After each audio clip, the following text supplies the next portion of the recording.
Como você viu, nessas imagens que nós acabamos de passar agora, na verdade, o João Dória, nosso ex-prefeito, eu vou tomar aqui a iniciativa de chamá-lo ainda de prefeito. Normalmente nós chamamos a pessoa pelo último cargo que exerceu, o mais importante.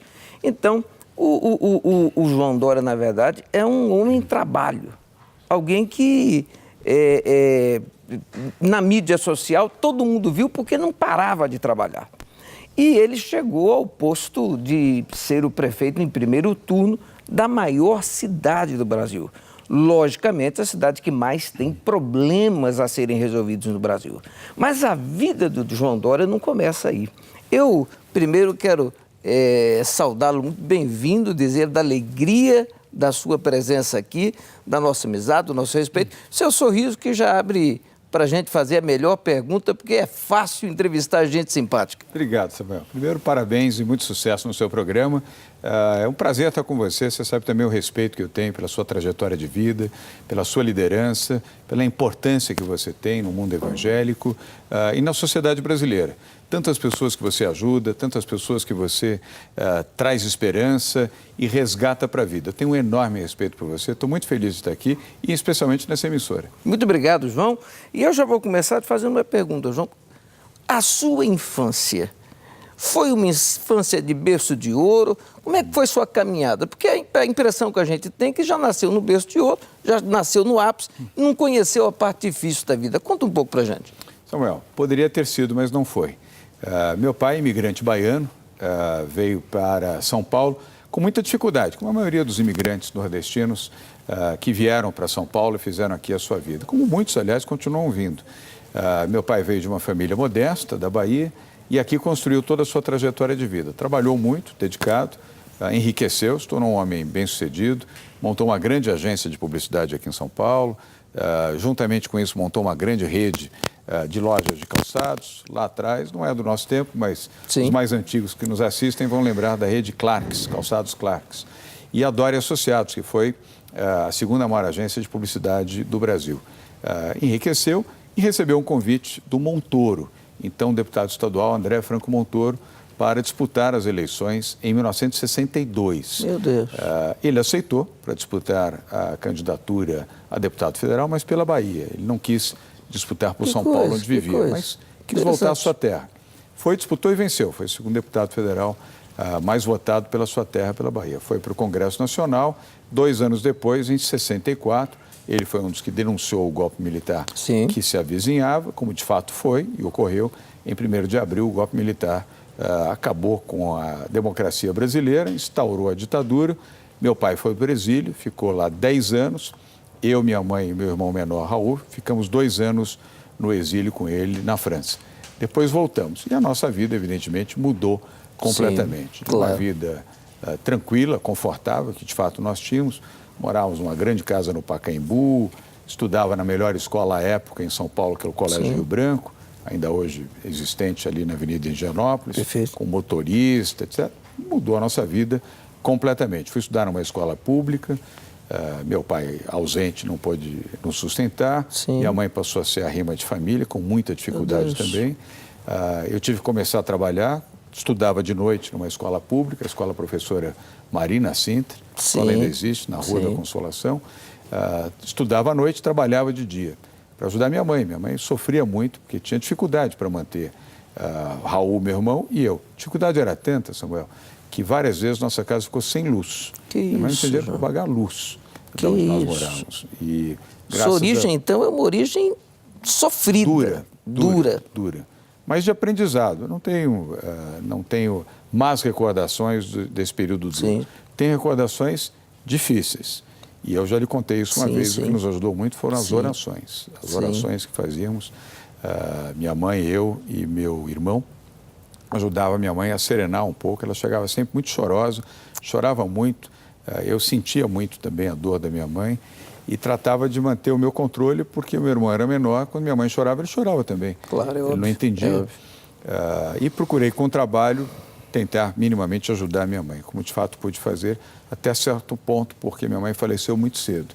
Eu tinha 14 anos, minha mãe faleceu com 36 anos. Então, eu tinha começado com 13 anos a trabalhar, Um ano depois, praticamente, do início do trabalho, minha mãe faleceu. Foi o ano da volta do meu pai, Sim. em 1974. 64, 74, 10 anos 10 anos sem de o pai. exílio. Quando meu pai voltou, em julho de 1974, minha mãe já estava muito doente, faleceu, eu diria, uma semana praticamente na volta do meu pai, já desenganada. Que isso. Então foi um período muito duro da nossa vida. Eu continuei a trabalhar, meu pai já não tinha o mesmo vigor, nem as mesmas condições. O Brasil ainda vivia numa ditadura militar. Em 74, embora Sim, no auge tivesse, da ditadura. ainda havia o ato institucional número 5, correndo solto, a ditadura, censura. Tudo isso marcou muito a nossa vida, mas marcou muito também pelo legado do meu pai, como certamente no seu caso. Sem dúvida. Até hoje, aquilo que o seu pai lhe ensina serve de balizador para você. Sem dúvida, baliza a vida totalmente. Eu, infelizmente, perdi já meu pai, perdi minha mãe também, mas meu pai deu... Eu noto que quando você fala isso, teu olho ainda lacrimeja, muito. ainda mexe na sua emoção. Muito, muito. Eu me emociono muito. Sim, você até já assistiu cenas, momentos onde eu me emocionei bastante, porque foi muito marcante na minha vida. O que demonstra que você é um ser humano normal. Você não é um ser humano fabricado. Não. Você é um ser humano que ainda sente emoções. Né? Minha matéria-prima é sentimento.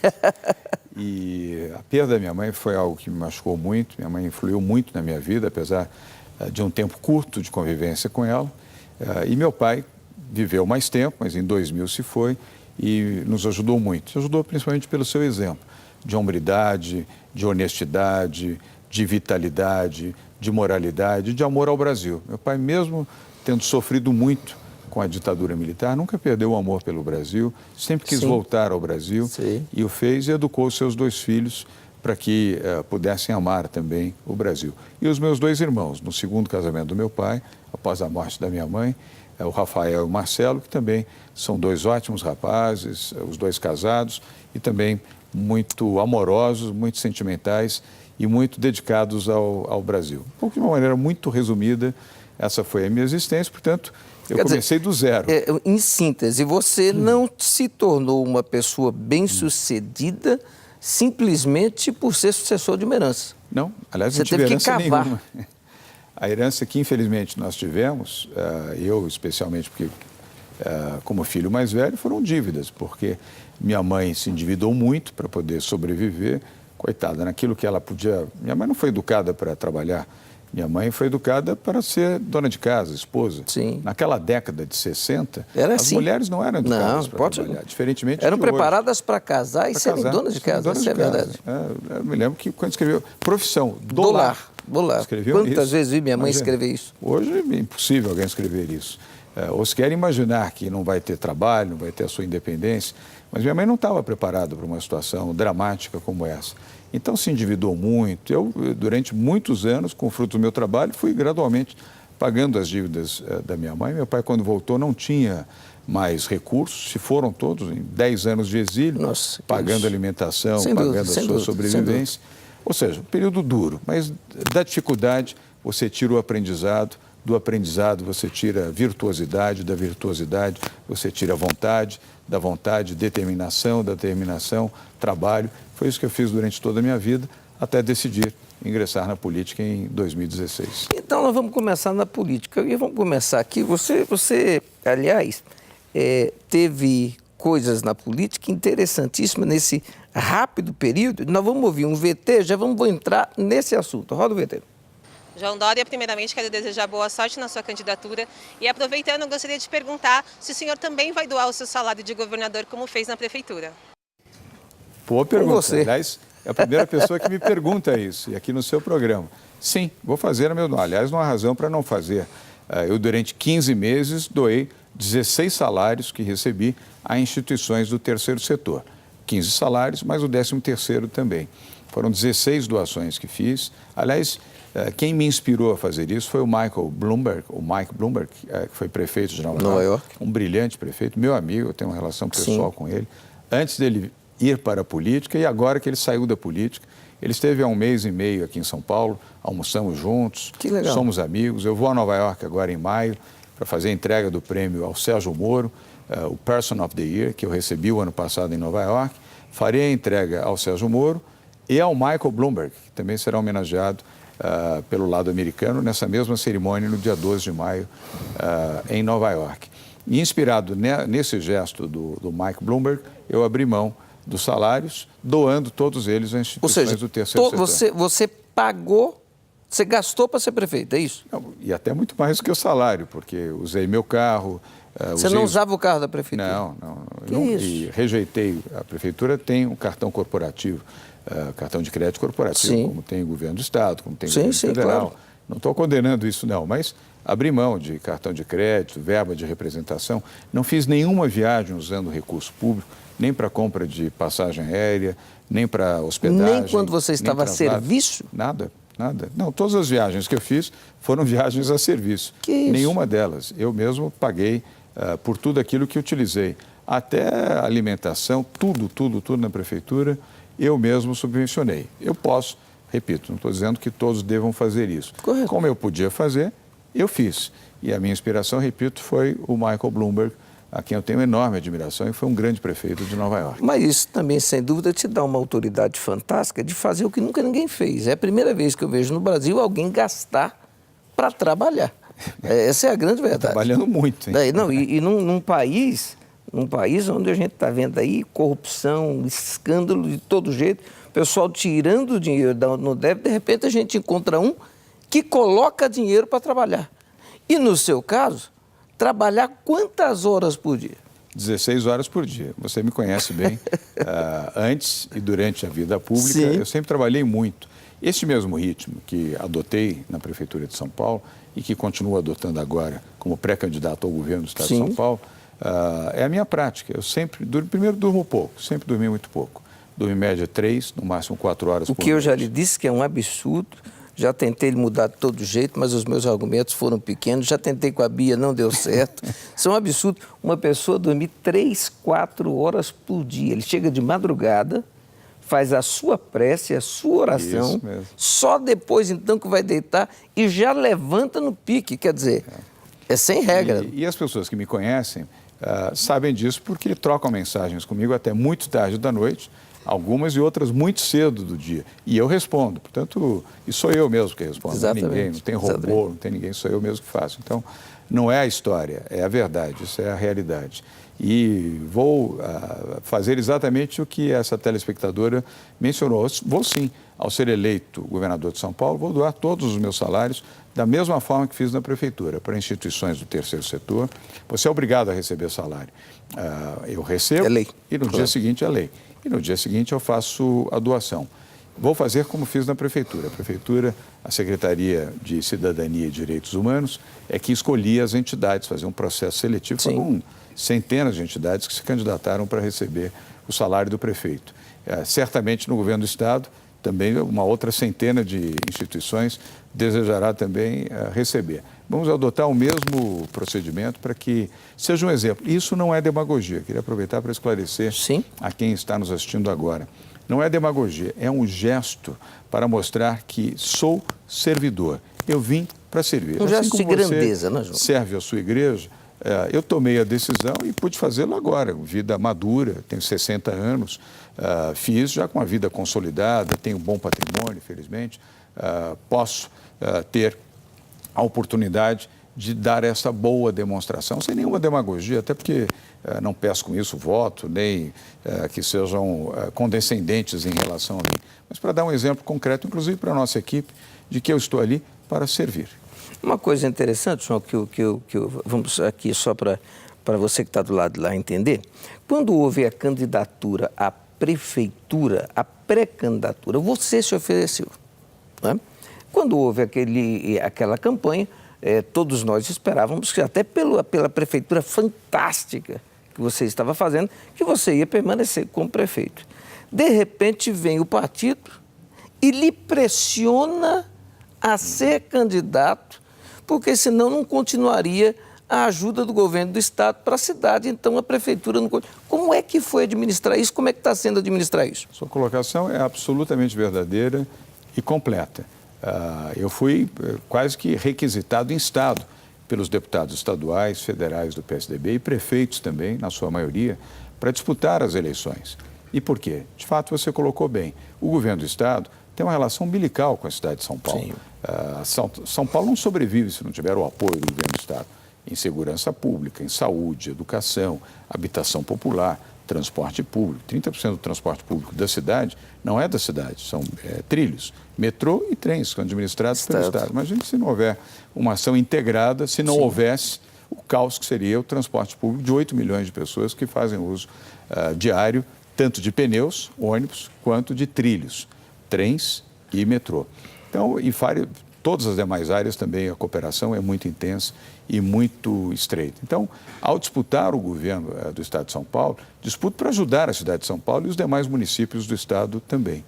E houve uma razão para isso. O PSDB, que é o meu partido, do qual eu sou filiado desde 2001, eu sou filiado porque quis, ninguém me convidou, eu não sou filiado de última hora para ser candidato, não fui instado a filiar, eu pedi a minha filiação. Que coisa. E fiz Bom a saber filiação disso. Interessante e saber segui disso. empresário por muitos anos, até que em 2016 tomei a decisão de disputar as prévias do PSDB. O que é muito, no PSDB, as prévias é mais difícil que a eleição. Né? É porque você tem o fogo amigo você, é o pior de todos. Você não responde, você atende, agradece. Administra. Administra e ainda agradece. Agora, bata do outro lado, bata desse lado. Gostei dessa. Então, é diferente. Você pode, evidentemente, uma situação interna, diante de uma agressão, você não pode responder de outra maneira, senão com a quietude e com calma. Então, eu fiz isso e por que também tomei a decisão? Eu respeito muito o meu partido. Se eu não tivesse aceito essa convocação dos deputados e dos prefeitos, e eu incluo aí também os vereadores de vários municípios, o PSDB hoje não teria candidato ao governo do Estado de São Paulo. Teria um candidato de um outro partido, travestido de PSDB, para disputar em nome do PSDB. Imagina, um partido que... Quer dizer, a relação da prefeitura... Do prefeito seria com outro governador de outro partido que não teria o interesse programático de cumprir o que você havia falado na campanha. Claro. E nem, vamos dizer, convenhamos, a responsabilidade de defender o legado do PSDB aqui. O legado do Geraldo Alckmin, excelente governador do Estado, do Mário Covas, do Serra, do Franco Montoro, só para citar alguns nomes que governaram São Paulo em nome do PSDB e com grandeza, com honestidade, com transparência, com eficiência. Faria o menor sentido o PSDB adotar a candidatura de um outro que não do PSDB para disputar um governo cujo legado é muito bom e muito saudável. Já visto que o Geraldo Alckmin é o nosso candidato à presidência da República. Sim. Se ele não tivesse feito uma boa gestão, um bom legado, não seria candidato do PSDB à presidência da República. Então, na verdade, o que o PSDB fez, se é que eu estou entendendo bem, o PSDB fez foi o seguinte: deixar alguém, porque da semana passada eu recebi aqui o Bruno, a pessoa que está extremamente preparada para ser prefeito. Na escolha que você fez do seu vice foi fantástica. Ou seja, na verdade é deixar o vice aqui, ele se torna prefeito e coloca o prefeito que está pensando em tudo que é de bom para a cidade de São Paulo, leva para o governo para fazer uma dupla para o bem da cidade. É mais ou menos isso que o PSDB fez. Mais uma colocação correta da sua parte. Primeiro, o Bruno, que é um Covas, que foi deputado federal, deputado estadual, secretário de Meio Ambiente, é um rapaz preparado. O Bruno tem 2 universidades, fez a Pontifícia Universidade Católica em São Paulo e a São Francisco. Ele é formado em Economia pela PUC e em Direito pela Universidade de São Paulo. Ou seja, 2 formações, é uma pessoa qualificada, capacitada, serena e jovem, 38 anos. Então, a cidade não ficou acéfala. Muitas pessoas imaginaram, quando da nossa saída para disputar agora o governo do Estado de São Paulo, bom, São Paulo vai ficar acéfala, sem prefeito, não. São Paulo tinha um vice-prefeito, hoje prefeito, tão bom e tão operoso quanto o prefeito. Ele foi eleito comigo pelos mesmos votos que eu fui eleito. Aliás, do mesmo partido. Fato raro também na política brasileira, a chamada chapa pura. Né? Isso é muito raro. Normalmente você compõe com outros partidos, o que é normal, para ganhar força, fazer uma coalizão e, com isso, disputar a eleição. Nós tivemos a ousadia de fazer uma coalizão com vários partidos, mas com chapa pura e, contrariando todas as expectativas, ganhamos as eleições no primeiro turno. O que era absolutamente inesperado, porque, na verdade, você era, no mundo político, absolutamente desconhecido.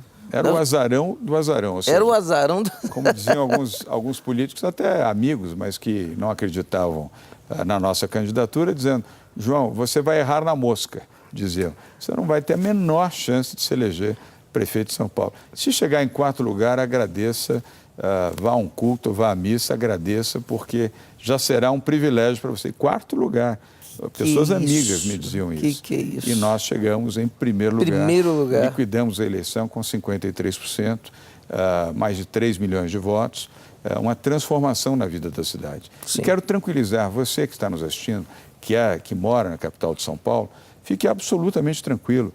O Bruno Covas é e será um grande prefeito de São Paulo, preparado, a equipe continua toda. Um secretário apenas deixou a prefeitura de São Paulo. Aliás, todos só uma os demais... pergunta, você não vai mudar da cidade de São Paulo? Não. Quer dizer, você vai continuar vendo as dificuldades que a cidade está tendo, com o poder de governador do estado. De ajudar a cidade. Podendo ajudar a cidade, podendo levar. Você vai conseguir implementar esse teu ritmo em 600 e poucos municípios? Vou.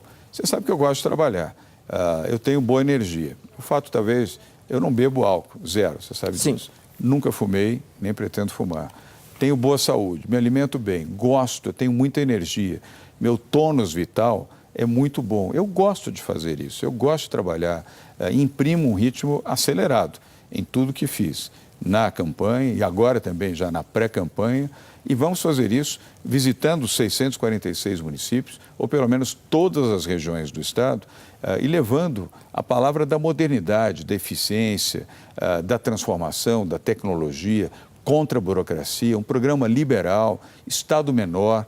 Não tenho o menor medo de dizer que o bom Estado é o Estado menor, nós temos que diminuir o tamanho do Estado. Nada contra o funcionalismo público, até porque quando você privatiza, faz parcerias público-privadas e faz concessões, não há desemprego. Ao contrário, melhora a qualidade do emprego, melhora a remuneração, melhora as condições previdenciárias, seguro-saúde, as condições físicas administradas pelo setor privado são sempre melhores do que o setor público. As próprias instalações de uma empresa privada, fisicamente, são invariavelmente melhores do que aquelas do setor público. Salário é melhor, plano de carreira. Agora, isso para as boas pessoas. Só não é bom para o vigarista, para o comunista e para aquele que é o enganador, o preguiçoso. Esse sai no prejuízo, mas esse nós precisamos tirar do serviço público. Tem que sair. Porque ele afronta o bom funcionário público, que na sua expressiva maioria são os que prestam serviços à população no âmbito da cidade de São Paulo. Eu já não tenho dúvida nenhuma, conhecendo os serviços de 129 mil servidores da cidade. E aqueles que prestam serviço ao governo do estado, também, na sua expressiva maioria, são pessoas de bem, bons professores, bons médicos, bons operadores, bons servidores. Os maus não vão ter vez. Nós precisamos tirar essas pessoas da vida pública e ficar com os bons que representam a maioria. Sem dúvida. Eu vou rodar mais um VT ali e nós vamos voltar porque conversar com você é fácil. Obrigado, Samuel. É gostoso, né? Porque você sabe o que está falando. E roda o VT. De você. Não, roda o VT e a gente já volta.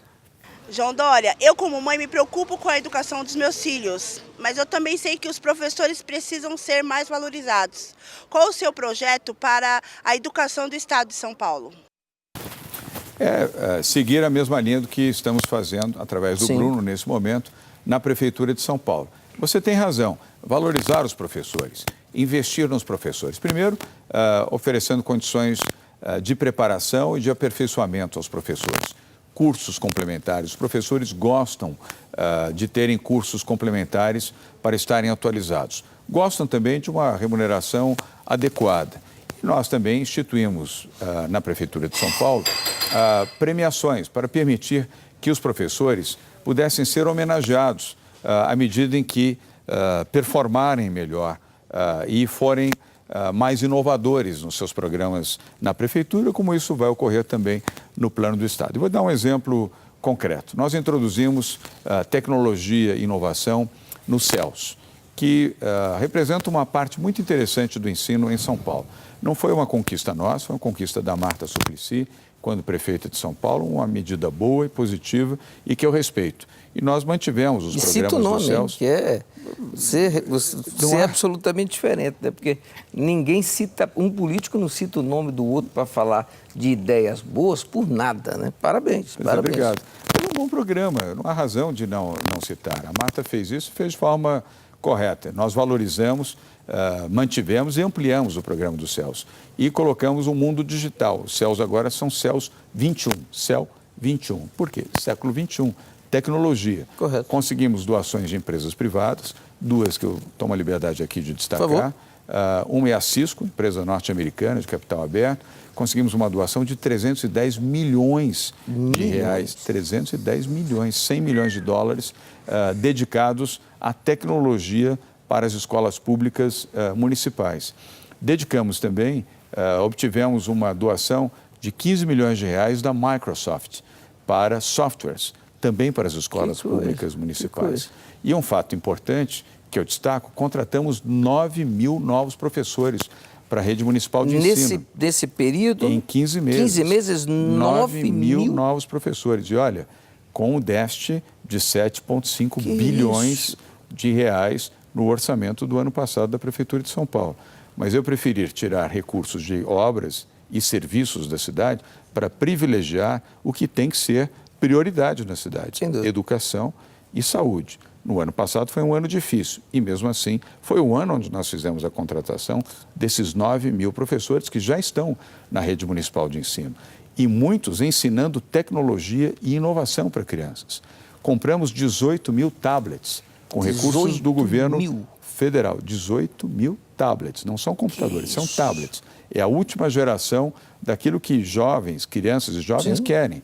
Querem trabalhar com tecnologia para terem oportunidade no futuro de serem competitivos. Claro. Colocamos equipamentos de alta tecnologia nos CELS, inclusive com equipamentos que você encontra nas mais caras e sofisticadas escolas privadas na cidade de São Paulo.